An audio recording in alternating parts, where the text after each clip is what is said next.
నిజమైన పదజాలం వాడుతుంటే పదవి కోసం పెదవి కూడా ఇప్పని ఈ జగన్ రెడ్డి ఆయనకు పదవి, వాళ్ళిద్దరికి పదవులు కావాలా, భార్యాభర్త అపూర్వ జంటకు, జగన్ రెడ్డికి భారతికి, వాళ్ళ కుటుంబం ఎట్లన్నా కొలాప్స్ కానీ, ప్లస్ అట్లే సునీతను ఆ రోజు వైఎస్ సునీత వివేకానంద రెడ్డి హత్య జరిగిన రోజు ఆమెను పక్కన పెట్టుకొని ఈ వైఎస్ సునీత అనడం, ఈరోజు సునీత నర్రెడ్డి అనడం, అంటే ఆయనే డబల్ రోల్. మళ్ళీ ఇక్కడ మాట్లాడతాడు పొద్దుటూరులో ఏ విధంగా ఏదో పక్కన పెట్టుకొని తన తమ్ముడైన అవినాష్ రెడ్డిని కవర్ చేయాలని పక్కనున్న వాడిని పక్కన పెట్టేదానికి ఈ సమస్యల నుంచి ఏదేదో అభూత కల్పన చేస్తే అది చెప్పుతో కొట్టినట్టు తన మీద పడింది. చెప్పుకునేది ఎందుకు ఏదో కవరేజ్ కాలే, ఎందుకు తన అంతరాత్మకు తెలుసు అతనే చంపించినాడు కాబట్టి. కానీ జిల్లా ప్రజలందరికీ తెలుసు అంటున్నారు మీరు. అదే జిల్లా ప్రజలందరికీ తెలుసు ఆయనే వాళ్ళిద్దరు చేసినారని. ప్రజలు కాదు, ఇంటి కుక్కలకు కూడా తెలుసు కుక్కలను చంపినాడు కాబట్టి. కుక్కలకు కూడా తెలుసు. ఇంకా ప్రజలకు అంటున్నాడు, జిల్లా ప్రజలు ముఖ్యంగా పులివెందుల్లో పూలంగల్లని ఒక కూడలి, ఇప్పుడు జూబ్లీ హిల్స్ చెక్ పోస్ట్ మాదిరి, అక్కడ ఎవరిని అడిగినా ఆ పూలదండని అడిగినా తెలుసు వీళ్ళే చేసినారని. ఇంకా ఏంది ఇంకా మభ్య పెట్టడం? నీ జాతకం పోయింది, నువ్వు మభ్య పెడితే పోయింది. నువ్వు మభ్య పెడితే నమ్మే ప్రజలు లేరు. కడప జిల్లాలో కసిగా ఉన్నారు, మీరు ఇష్టం వచ్చినట్టు హత్యలు చేస్తారని, మళ్ళీ చేస్తారని. షర్మిలకు కూడా ప్రమాదం ఉంది, సునీతమ్మకు ప్రమాదం ఉంది, ముత్తుకుంటున్నారు వాళ్ళు, మాకు లైఫ్ డేంజర్స్ ఉందని. మరి హత్యలు చేస్తే 2019లో అంత మెజార్టీతో ఎలా గెలిపించారు జగన్? 2019లో అవినాష్ రెడ్డిని. మంచి క్వశ్చన్. సప్త స్వరాలని నేను ఎంపీ క్యాండిడేట్ను, నాకు 31% ఓట్లు వచ్చినాయి. ప్రతి మైకు వచ్చి మీ యొక్క టీవీ వాళ్ళంతా యాంకర్లు రావడం, మీరే అంటే కదా సంబంధం. విజయమ్మ గారు అంటారు, మా మామ రాజారెడ్డిని చంపినారు, నా కొడుకును కోడికత్తి కేసుతో చంపబోయినారు, నా భర్తను హెలికాప్టర్లో చంపించినారు, ఇప్పుడు నా మర్దిని చంపినారని పాట. సప్తస్వరం అంటే 7 స్వరాలు. ఈ సునీతమ్మ కూడా ఏడ్చింది, మా నాన్నను చంపేదానికి కారణం ఆదినారాయణ రెడ్డి అని. ఆ రోజు పాపం ఆమెకు తెలియక అదే పాఠమైంది. ఇందిరాగాంధీ చనిపోతే రాజీవ్ గాంధీ ప్రధానమంత్రి అయినాడు, రాజీవ్ గాంధీ చనిపోతే పివి నరసింహారావు ప్రధానమంత్రి అయినాడు, రాజశేఖర్ని సావును అడ్డపెట్టి జగన్ రెడ్డి చిన్నాన్నను సావును అడ్డపెట్టి ఈ సానుభూతి కోణంలో వచ్చినాడు. ఈ సానుభూతి అయినప్పుడు ముఖ్యంగా మహిళలు ఇంట్లో, నేను కూడా మా భార్యను చూసిన, అక్కడ టీవీలో ఏదో ఒక సీరియల్ వస్తుంది, ఆడ ఏడుస్తే వీళ్ళు ఏడ్చడం, అందులో ఈ మహిళలు ఏడుస్తానే ఏడుస్తారు. కానీ మహిళలకు పాపం వాళ్ళకు చిన్న మనస్తత్వం, వాళ్ళకు బాగా సానుభూతి ఎక్కువ కాబట్టి ఏడుపే ఏడుపు, వీళ్ళ ఏడుపే ఏడుపు, వీళ్ళ బతుకే ఏడుపు. ఆ ఏడుపు చూపించి 7 మంది, భారతి ఏడుస్తుంది, అవినాష్ రెడ్డి భార్య ఏడుస్తుంది, సౌభాగ్యం ఏడిపించారు, సంపిరి సంపిరి సంపిరి అంటే మమ్మల్ని ఓట్లతో చంపిరి. మా పరిస్థితి ఇది కారణం. కానీ ఇది రాష్ట్రం అంతా ఉపయోగపడింది. ఇక్కడ మీరు జమ్మలోడు అనుకుంటారు, కడప అనుకుంటారా, రాష్ట్రం అంతా చూపించారు.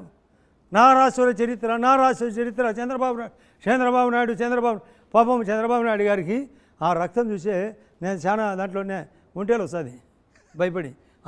ఆయన చంపిస్తాడా, ఆ లోకేష్ చంపిస్తాడా? వాళ్ళ బలహీనత ఎంత, వాళ్ళకి అటువంటి చరిత్రే లేదు. సునీతమ్మ చంపిస్తారని ఇప్పుడు ఏడుస్తారు. మళ్ళీ నిన్న మొదలుపెట్టినాడు. వాళ్ళు కాదు, దేవునికి తెలుసు, ప్రజలకు తెలుసు, ఆ చచ్చిపోయిన జగన్ చిన్నానికి తెలుసు అంట. చిన్నాని తెలిసి బయటకు వచ్చి చెప్తాడా?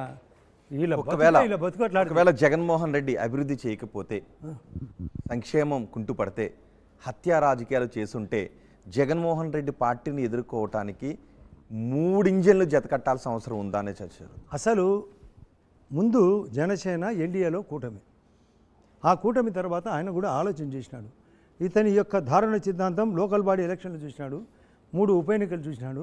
ఇటువంటి వ్యక్తిని ఎదుర్కోవాలంటే ఇతను దరిద్రమైన వాలంటీర్లు సిస్టమ్ పెట్టి వాళ్ళతోనే ప్రచారము, వాళ్ళతోనే రేపు అంటే అక్కడ అభివృద్ధి లేదు. జగన్మోహన్ రెడ్డి హత్య రాజకీయాలు కేవలం ఆంధ్రప్రదేశ్లో ఉన్న ప్రతిపక్షాలకు మాత్రమే తెలుసు, జనాలకు తెలియదా? జనాలకు బ్రహ్మాండంగా తెలుసు. వాళ్ళు స్వయంగా చూసినారు.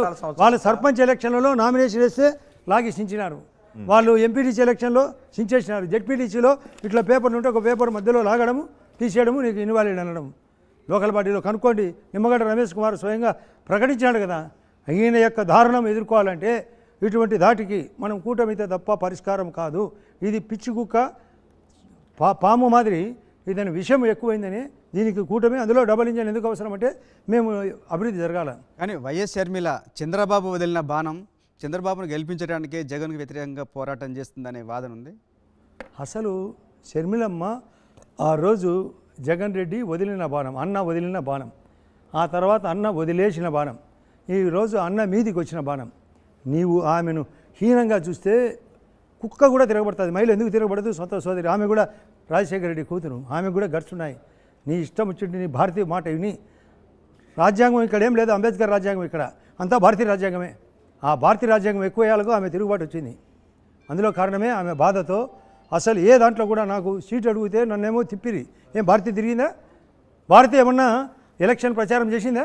కానీ ఈ ఎన్నికల్లో భారతి కూడా ప్రచారం చేస్తుందని అంటున్నారు. ఏమి చేస్తుంది? ఆమెతో కలిసి 1% చేయలేదు. షర్మిలమ్మ పాపం మేము స్వయంగా చూసినాం. ప్లస్ బై ఎలక్షన్కు ప్రతి ఆయన జైల్లో ఉన్నప్పుడు బై ఎలక్షన్ చేసింది, పాదయాత్ర చేసింది, ఇక్కడ తెలంగాణలో పోతే రాళ్ళు విసినారు, అది కూడా చేసింది, ఓదార్పు యాత్ర కూడా చేసింది. అటువంటి ఆమెను పక్కన పెడితే ఎందుకు తిరుగుబాటు చేయదు? కానీ షర్మిల వెనుక టీడీపీ కానీ బీజేపీ కానీ జనసేన కానీ ఉన్నాయా లేదా? అసలు ఆమె ఓన్, ఆమె కాంగ్రెస్ పార్టీ, ఆమె వెనకాల వాళ్ళ పెద్దలు ఉన్నారు. మేమెందుకుంటాం? అది ఎట్లుంటుందంటే భావ సారూప్యంలో ఒక దరిద్రుని ఎదుర్కొనేదానికి భావాలు ఒకటే ఉన్నాయి, కానీ మాకు భాష ఏమి లేదు, సఖ్యత ఏం లేదు, ఎవరి యాంగిల్ వాళ్ళది. జగన్ ముఖ్యమంత్రి అయ్యాక మీ మీద కేసులు పెడతారన్న భయంతోనే మీరు బీజేపీలోకి పోయారని చర్చ కూడా మీరేమంటారు? అసలు అప్పటికి జగన్ అప్పటికే మా మీద కేసు పెట్టినాడు కదా. అతను కాకముందే అతను చుట్టూ విచారణ జరిగింది కదా. డిసెంబర్లో గవర్నమెంట్ 2019 మేలో వచ్చిన తర్వాత డిసెంబర్లో నా మీద విచారణ చేసినారు.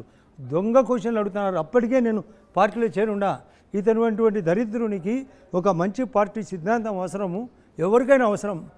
అసలు ఫాస్ట్గా పోయేటప్పుడు వెహికల్లో, 4 వీల్ వెహికల్లో సీట్ బెల్ట్ అవసరం, 2 వీలర్లో పోయినప్పుడు హెల్మెట్ అవసరము.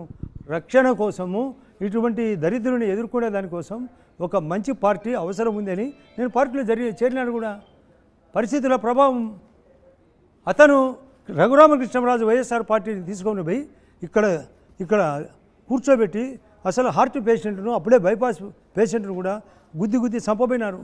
అటువంటి క్యారెక్టర్ ఉండే ఈ జగన్ రెడ్డి కోసం ఈ రాష్ట్రంలో ఒక కాపాడే జై శ్రీరామ్ పార్టీ భారతీయ జనతా పార్టీ. కాబట్టి నేను ఆలోచించే చేసిన. ఆదినారాయణ రెడ్డి గారు, ఓకే, మీరు కాంగ్రెస్లో ఉన్నారు, గెలిచిన 3 సార్లు కూడా జమ్మలమడుగు నుంచే గెలిచారు. వైఎస్ కాంగ్రెస్ నుంచి కానీ, లేదంటే ఆయన కుమారుడు వైసీపీ నుంచి కానీ అక్కడ నుంచి గెలిచారు. తర్వాత మీరు టీడీపీలోకి రావడానికి కారణం ఏంటి? అసలు లోకల్ బాడీ ఎలక్షన్లు జమ్మలమడుగులో మేము వైఎస్ఆర్ పార్టీ తరఫున 9 కార్పొరేషన్లు, 11 టీడీపీ గెలిచింది. ఒక అతను బయటికి వెళ్ళిపోయిన తర్వాత వాళ్ళు 10, మేము 11 అయినాం. కారణం నాకు ఒక ఓటు ఎమ్మెల్యేగా, అవినాష్ రెడ్డికి ఒక ఓటు, మేము 11 వాళ్ళు 10 అయినారని ఎలక్షన్లు దారుణం చేసినారు. పోలింగ్ దారుణం చేసినప్పుడు కనీసము జగన్ రెడ్డి మా మీద ఒకవైపు బాంబింగ్ జరిగింది, ఒకవైపు చెప్పులు విసినారు, మొత్తము రాళ్ళు విసిరితే అద్దాలు పగిలినాయి, అత్యంత ప్రమాదం ఏర్పడింది. ఒక్క ఫోన్ కాల్ కొట్టలే. అంటే ఏమంటాడు, ఏం జగన్ రెడ్డి నువ్వు పట్టించుకోలేదంటే లోకల్ బాడీ నాకేం సంబంధం అన్నాడు. అంటే నీకు లోకల్ బాడీ సంబంధం కాకుంటే మా ఎమ్మెల్యే నీకేం అవసరం అని అడిగినాను.